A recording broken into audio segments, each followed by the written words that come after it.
Well, this is a pretty big story that started to make the rounds recently, and it connects the people working at Marvel Studios, working on the visual effects, to not wanting to work with them at all because, well, due to many things which we're going to talk about, which just kind of tells you how big Marvel has gotten.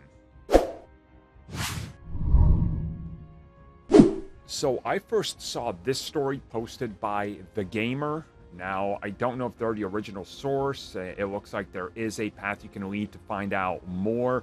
But again, it just goes to the core of what I think many people have brought up as a problem as it relates to the MCU. And essentially, it's the visual effects.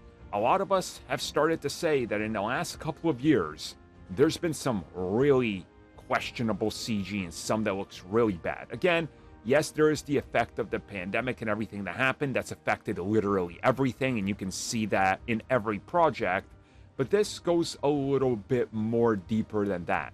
Essentially, what we found out from this specific visual effects artist is that many people in Hollywood now working in these companies that get hired by Marvel Studios are now refusing to work on their projects.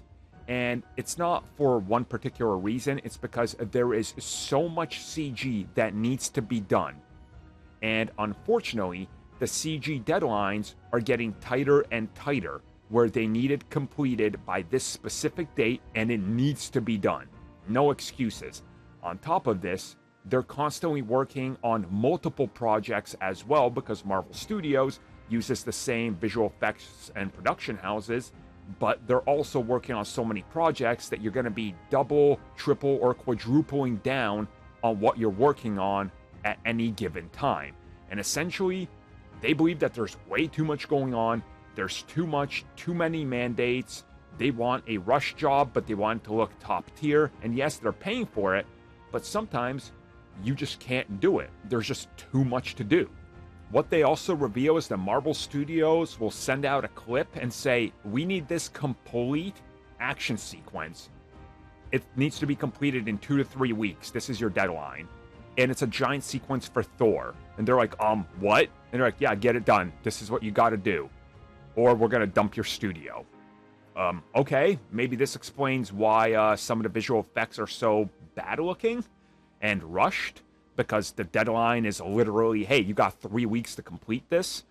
Maybe it's also not the best course and choice by the director and one of the stars, as they recently did, to make fun of the bad visual effects, because it's a rushed production schedule where people are literally working overtime to deliver the best that they can, and the best that they can deliver is unfortunately not that good compared to what it was before, because you're yelling at them to get it done in 3 weeks. There's even a quote here about how it's been almost 3 years of working like this, just non-stop, and it feels like hell, to the point where you are literally working from 5:30 a.m. on a Saturday up until 6 or 7 at night, non-stop, just to complete everything. And people are starting to turn away.